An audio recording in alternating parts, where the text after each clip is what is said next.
4 months studying abroad in Copenhagen, Denmark was not enough time to completely experience all that this country has to offer.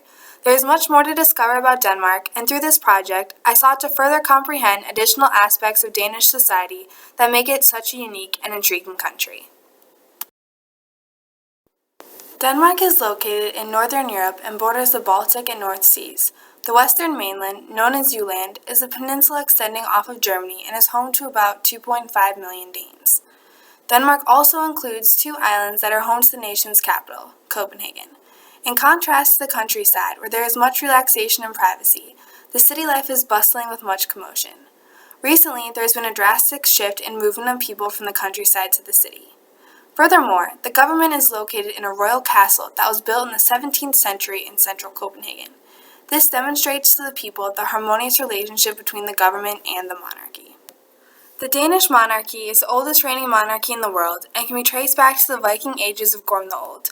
However, on June 5, 1849, a democratic constitution was signed, changing the monarchy to what it exists as today, a constitutional monarchy. As a result, the monarch cannot independently make political acts. Rather, the monarch acts as a figurehead for the nation and represents Denmark in affairs abroad while holding true to tradition. In addition to having the world's most historical monarchy, Denmark also has many historical landmarks, 2 of which include Tivoli Gardens and Jelling. Throughout the 18th and 19th centuries, Tivolis, or pleasure gardens, began to evolve all across Europe. These gardens became a means of escape from the bustling cities and were extravagantly decorated with a multitude of flowers, pavilions, and entertainment. In 1843, George Carstensen received approval to open his Tivoli Park immediately outside of Copenhagen. Today, Tivoli Gardens is 169 years old.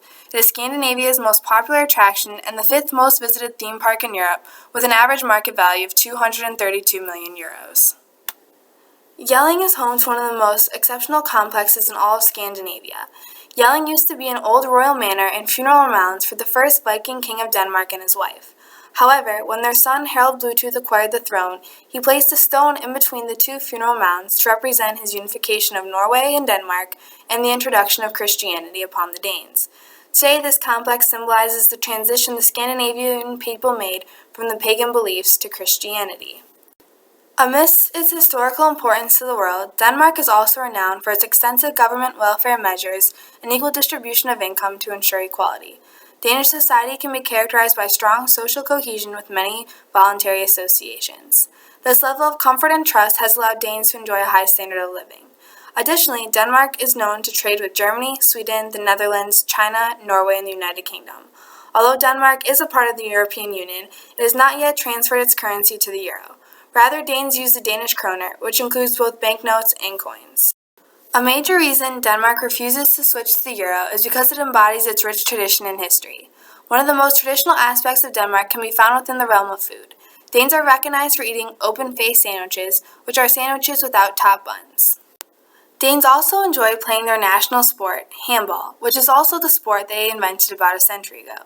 This 60-minute-long game involves 2 teams that compete against one another to score a ball into the opposing team's goal. Danes claim to love handball because handball is a team sport and it encompasses the idea of community, regardless of social status. Probably the most famous tradition of the Danish people is that of the hygge. After appearing in a Danish writing in the 18th century, the word hygge has been adopted by Danish culture to describe a situation in which one creates a warm atmosphere and enjoys all that life has to offer. Often, one is surrounded by the people they love and care about the most. Hygge is most commonly associated with the season of Christmas. Because winters in Denmark are long and dark, Danes light many candles, get cozy, and enjoy meals with family and friends or share stories with one another. Hygge can also be experienced in the summer months. Examples of hygge in the summer include picnics in a park, walks along the beach, barbecues with neighbors, street festivals. Through this content project, important aspects and identifying features of Denmark have been highlighted and discussed. What I could not observe firsthand from my own personal experiences studying abroad, I could appreciate through my research. In doing so, I have gained a wider perspective of the cultural differences between Denmark and the United States. This broader knowledge can be applied in the classroom when working with diverse student populations. As an educator, it is important to respect the uniqueness of each student and tailor my teaching strategies to meet their individual learning needs.